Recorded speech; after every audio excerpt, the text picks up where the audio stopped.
अस्सलामुअलैकुम। उर्दू पॉइंट के mix player show में आप सबको खुशामदीद। मैं हूँ आपकी मेज़बान माहिर रशीद। कागजात नामजदगी की जांच पड़ताल का आखिरी रोज़। शहबाज शरीफ, बिलावल भुट्टो समेत दीगर के फॉर्म मंजूर। इलेक्शन 2018 के लिए उम्मीदवारों के कागजात नामजदगी जांच पड़ताल का आखिरी दिन है और उम्मीदवारों की नामजदगी फॉर्म मंजूर या मुस्तरद किए जा रहे हैं। लाहौर के हल्का NA 132 से मुस्लिम लीग नून के सदर शहबाज शरीफ और उनके साहबजादे हमजा शहबाज के कागजात नामजदगी मंजूर कर लिए गए हैं। मुल्तान के हल्का NA 152 से जावेद हाशमी के कागजात नामजदगी मंजूर कर लिए गए। लाहौर की सूबाई असम्बली PP 173 से मरियम नवाज़ और कसूर के हल्का PP 176 से नून लीग के रहनुमा मलिक मोहम्मद अहमद ख़ान के कागजात नामजदगी भी मंजूर कर लिए गए। जमीयत उलमा इस्लाम फ़े के सरबराह मौलाना फजल रहमान के डेरा इस्माइल ख़ान के हल्का NA 38 से कागजात नामजदगी मंजूर किए गए। कराची के हल्का NA 246 से chairman peoples party Bilawal Bhutto Zardari के कागजात नामजदगी मंजूर कर लिए गए। MQM पाकिस्तान के रहनुमा मोहम्मद हुसैन खान के NA 245 से कागजात नामजदगी मंजूर कर लिए गए। कागजात नामजदगी मुस्तरद भी किए गए हैं। मुत्तहिदा कौमी मूवमेंट पाकिस्तान के रहनुमा डॉक्टर फारूक सत्तार के NA 245 से कागजात नामजदगी मुस्तरद कर दिए गए। रिटर्निंग अफसर के मुताबिक MQM रहनुमा फारूक सत्तार 2 मुकदमात में मफरूर हैं और उन्होंने ये मुकदमात छुपाए जिस पर उनके कागजात को मुस्तरद किया गया। ऑल पाकिस्तान मुस्लिम लीग के सरबराह परवेज़ मुशर्रफ के NA 1 चतराल से कागजात नामजदगी मुस्तरद कर दिए गए। वाज़ेह रहे कि इंतखाबी उम्मीदवारों के कागजात नामजदगी के जांच पड़ताल का आज आखिरी रोज़ है। इसी हवाले से हमारे पास एक और अपडेट है कि MQM पाकिस्तान के रहनुमा डॉक्टर फारूक सत्तार के कराची के हल्का NA 245 से कागजात नामजदगी मुस्तरद कर दिए गए। फारूक सत्तार ने आम इंतखाबात में हिस्सा लेने के लिए कौमी असम्बली की नशिस्त पर कराची के 3 हल्कों से कागजात नामजदगी जमा कराए हैं, जिनमें NA 247, 245, 241 के हल्के शामिल हैं। रिटर्निंग अफसर ने हल्का NA 245 से डॉक्टर फारूक सत्तार के कागजात नामजदगी की जाँच पड़ताल की, जिसके बाद उन्हें मुस्तरद कर दिया गया। रिटर्निंग अफसर के मुताबिक MQM रहनुमा फारूक सत्तार ने 2 मुकदमात में मफरूर हैं और उन्होंने ये मुकदमात छुपाए जिस पर उनके कागजात को मुस्तरद कर दिया गया। इलेक्शन 2018 उम्मीदवारों के कागजात नामजदगी की जांच पड़ताल का आज आखिरी रोज़ है।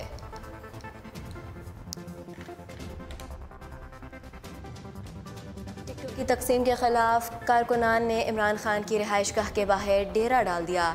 इंतखाबी टिकटों के मामले पर पाकिस्तान तहरीक इंसाफ मुश्किलात का शिकार है और चेयरमैन इमरान खान के मनाने के बावजूद बड़ी तादाद में कारकुनों का बनी गाला में उनकी रिहाइशगाह के बाहर एहतजाज जारी है। कहना है कि टिकटों की तकसीम से मुताल्लिक शिकायत पर वो जल्द फैसला करेंगे। गुज़श्ता रोज़ गुजरात से ताल्लुक़ रखने वाली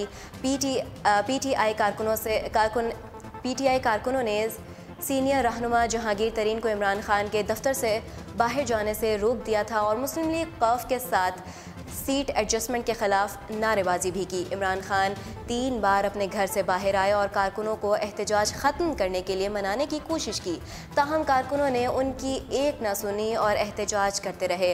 कारकुनों के मुसलसल एहतजाज के बायस बनी गाला में पुलिस की नफरी बढ़ा दी गई और इमरान खान की रिहाइशगाह पर निजी सिक्योरिटी गार्ड्स भी मंगवा लिए गए हैं। गुज़श्ता रोज़ इमरान खान ने कारकुनों से गुफ्तगू करते हुए कहा था कि टिकटों की तकसीम के लिए उन्होंने घंटों बैठ कर तफ्तीश की, लेकिन वो भी इंसान हैं और उनसे भी गलतियां हो सकती हैं। उन्होंने कारकुनों को वापस घरों को जाने की हिदायत की, ताहम कारकुनों का कहना था कि अगर आप चोर को टिकट देंगे तो हम कहां जाएंगे। इमरान खान ने कारकुनों को मुखातिब करते हुए कहा था, आज आपके कहने पर फैसला तब्दील करूं तो कल मज़ीद लोग आ जाएंगे। यहाँ अगर 10,000 लोग भी आ जाएं तो फैसला तब्दील नहीं होगा। मुझे आपका नहीं, अल्लाह का डर है। इमरान खान ने कारकुनान को कहा है कि अगर आपको लगता है कि टिकट की तकसीम ठीक नहीं हुई तो दलील लिख कर दें, जिस पर कारकुनान ने शिकवा किया। इमरान खान ने तमाम कारकुनों को यकीन दहानी कराई थी कि तमाम फैसले मेरिट पर किए जाएंगे। आप अपनी शिकायत बताएं।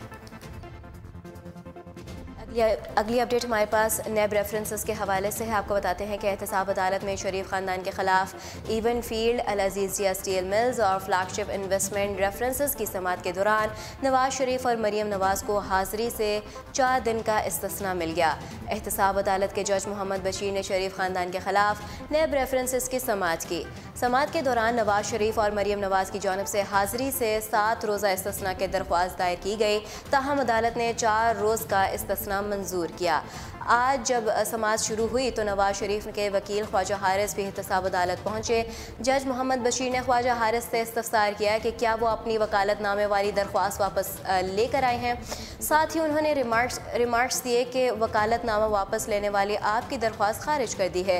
ख्वाजा हारिस ने अपनी दरख्वास्त अदालत में पढ़कर सुनाई, जिसमें उन्होंने अपने तहफ़्फ़ुज़ात पेश किए। अपनी दरख्वास्त और तहफ़्फ़ुज़ात से एहतसाब अदालत को आगाह करने के बाद ख्वाजा हारिस ने अपनी हतमी दलाइल पेश किए। ख्वाजा हारिस ने अदालत के रूबरू कहा कि नैब को 6 हफ्तों में जीआईटी के इकट्ठे किए गए मवाद पर रेफरेंसेस फाइल करने का कहा गया था और कहा गया था कि नैब या FIA के पास शाहिद हैं तो उन्हें रेफरेंस का हिस्सा बनाया जाए। ख्वाजा हारिस ने कहा उनके मौक़िल पर आयद फ़र्द जुर्म में कहा गया है कि आप पब्लिक ऑफिस होल्डर हैं और लंदन फ्लैट्स आपकी आमदन से मुताबिकत नहीं रखते।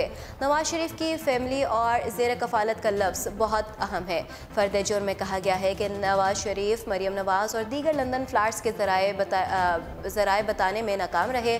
इसके साथ ही ख्वाजा हारिस ने ज़िमनी रेफरेंस पढ़ा और कहा कि केस ये बनाया गया कि नवाज शरीफ ने बतौर पब्लिक ऑफिस होल्डर ज़ेर कफ़ालत बेनामी के नाम पर लंदन फ्लैट्स बनाए।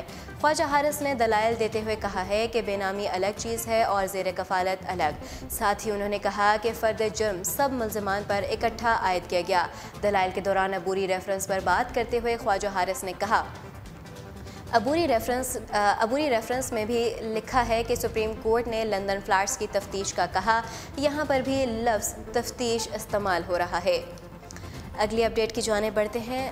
एहतसाब अदालत ने आशियाना हाउसिंग स्कैंडल में गिरफ्तार साबिक DG LDA अहद चीमा और शाहिद शफीक को जुडिशल रिमांड पर जेल भेज दिया।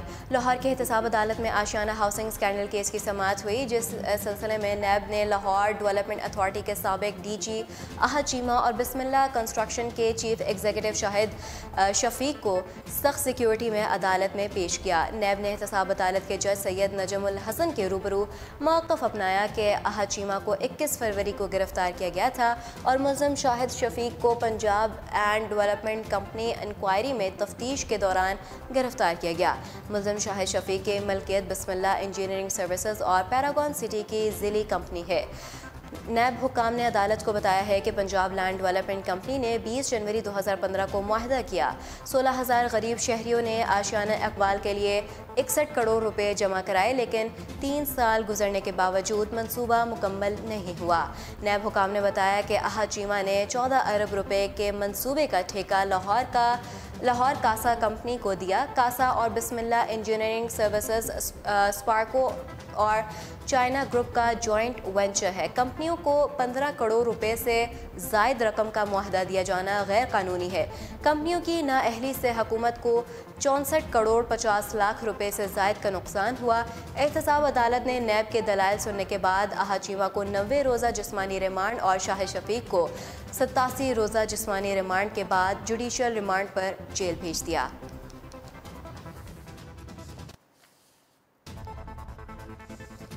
अगली अपडेट हमारे पास स्पोर्ट्स के मैदान से है। आपको बताते हैं कि FIH चेयरमैन्स ट्रॉफ़ी की तैयारियों में मसरूफ़ पाकिस्तानी हॉकी टीम ने ऑस्ट्रेलिया के ख़िलाफ़ 3 मैचों की सीरीज़ 2-0 से जीत ली।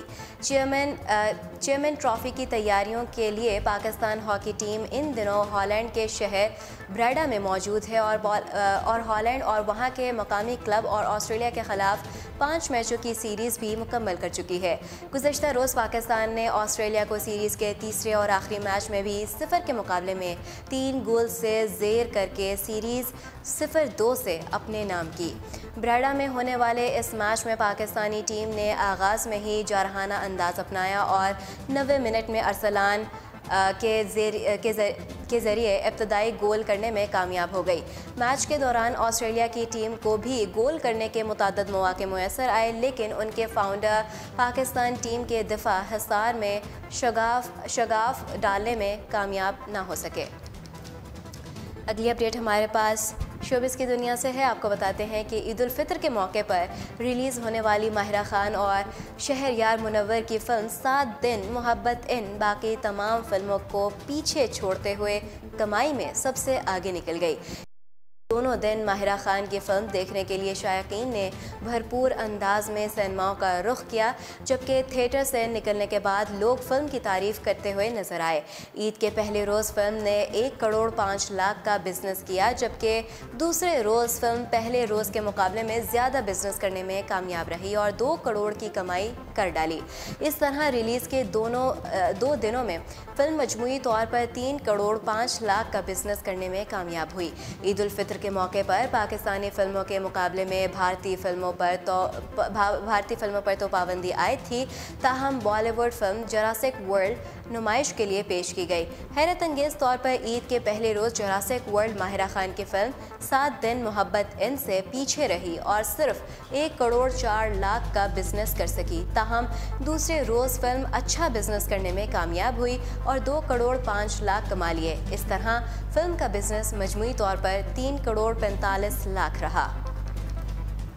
प्रोग्राम के अख्ताम में हमारे पास एक दिलचस्प सी खबर आपको बताते हैं कि मकड़ी से डर के खातून ने KFC को बर्गर ऑर्डर कर दिया ताकि डिलीवरी ड्राइवर आकर उसे मकड़ी से बचा सके। डेमी सवेने जब सुबह के तकरीबन 10 बजे सोकर उठी तो उसने अपने कमरे में एक बड़ी जिसामत की मकड़ी देखी। इस वक्त वो घर में तन्हा थी, लिहाजा किसी को मदद के लिए ना पुकार सकी। इसे लग रहा था जैसे वो अपने घर में महबूस हो गई हैं और अगर इसने यहाँ से निकलने की कोशिश की तो वो मकड़ी उसके ऊपर आ गिरेगी। इसने मदद के लिए अपने घर वालों और दोस्तों को मैसेज किए। इनमें से एक ने उसे मशवरा दिया कि वो किसी चीज़ का ऑर्डर कर दे और डिलीवरी बॉय के आने पर उससे मदद तलब कर ले। लिहाजा उसने KFC में ऑर्डर नोट करवाया और गलती से 2 लोगों के लिए ऑर्डर कर दिया। 20 मिनट बाद ही उसका फ्राइड चिकन का ऑर्डर उसके घर के बाहर सीढ़ियों पर पहुंच चुका था, लेकिन बदकिस्मती से जो ड्राइवर उसका ऑर्डर घर पहुंचाने आया वो भी मकड़ियों से खौफजदा था। ड्राइवर ने मकड़ी को नीचे फर्श पर गिराया और फिर उसे फ्लश में बहा दिया। डेमी का कहना था कि उसने कोई 50 दफ़ा ड्राइवर का शुक्रिया अदा किया होगा, जिससे ये सूरत हाल नहायत मुज़हका खेज़ मालूम हुई थी और वो हंसे बगैर ना रह सका। लेकिन डेमी के लिए वो किसी हकीकी ज़िंदगी के हीरो से कम साबित नहीं हुआ। ये थी हमारे आज के दिन की अहम तरीन खबरें। मज़ीद खबरों और हेडलाइंस के लिए आप विज़िट कर सकते हैं हमारी वेबसाइट urdu.com। फ़िलहाल मुझे दीजिए इजाज़त। अल्लाह निगहबान।